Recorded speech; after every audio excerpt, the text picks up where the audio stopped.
Hai guys, perkenalkan nama saya Erika dari kelas C421. Di sini saya akan mempresentasikan atau memaparkan UAS Tata Kelola Perusahaan tentang sistem pengendalian perusahaan. Selamat menyaksikan.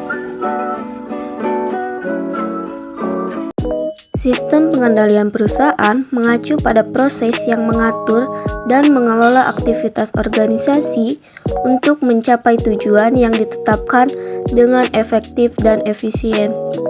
Adapun tujuan sistem pengendalian perusahaan, yang pertama untuk meningkatkan kinerja. Tujuan utama dari sistem pengendalian perusahaan adalah untuk meningkatkan kinerja dan pencapaian tujuan perusahaan. Kemudian yang kedua ada melindungi aset. Sistem ini juga bertujuan untuk melindungi aset perusahaan dari penyalahgunaan atau potensi kerugian. Kemudian yang terakhir, tujuannya adalah meminimalkan risiko. Meminimalkan risiko yang mungkin terjadi dalam operasi perusahaan tersebut. Komponen-komponen sistem pengendalian perusahaan. Yang pertama ada faktor manusia. Komponen ini mencakup peran dan tanggung jawab individu dalam proses pengendalian. Kemudian prosedur operasional. Prosedur resmi yang harus diikuti oleh karyawan dalam melaksanakan tugasnya.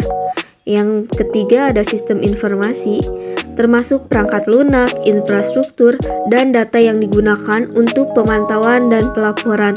Kemudian yang terakhir ada lingkungan pengendalian. Faktor eksternal yang berdampak pada sistem dan proses pengendalian. Kemudian ada proses pengendalian perusahaan. Yang pertama ada perencanaan atau pengidentifikasian tujuan, sasaran, dan strategi pengendalian. Kemudian yang kedua ada pengawasan, adalah pemantauan aktivitas dan proses sesuai dengan rencana yang telah ditetapkan. Kemudian yang ketiga ada pengukuran dan evaluasi. Pengukuran kinerja dan evaluasi terhadap hasil yang dicapai. Jenis-jenis sistem pengendalian perusahaan. Yang pertama ada pencegahan atau disebut preventive control, yang bertujuan untuk mencegah terjadinya kesalahan atau penyalahgunaan sebelum terjadi. Kemudian ada corrective control atau korektif, yang merupakan tindakan korektif yang diambil setelah terjadi kesalahan atau masalah. Kemudian yang ketiga ada pemulihan atau disebut recovery control, yang bertujuan untuk memulihkan keadaan setelah terjadi kejadian yang tidak terduga atau bencana.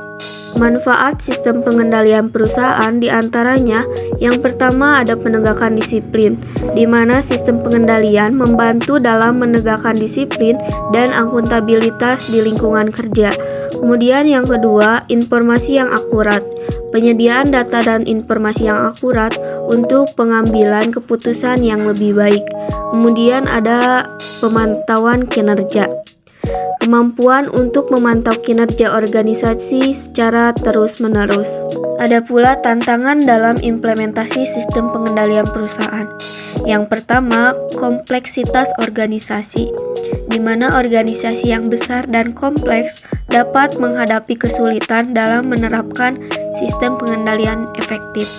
Kemudian ada perubahan lingkungan bisnis. Perubahan yang cepat dalam lingkungan bisnis memudahkan adaptasi dari sistem pengendalian perusahaan. Dan yang terakhir ada contoh-contoh sistem pengendalian perusahaan yang efektif, yaitu yang pertama sistem pengendalian internal yang terintegritas dengan teknologi mutakhir. Kemudian yang kedua, sistem pengendalian kualitas berbasis standar ISO terbaru.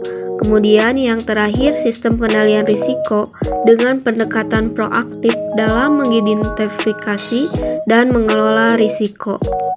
Mungkin itu saja yang dapat saya paparkan. Terima kasih.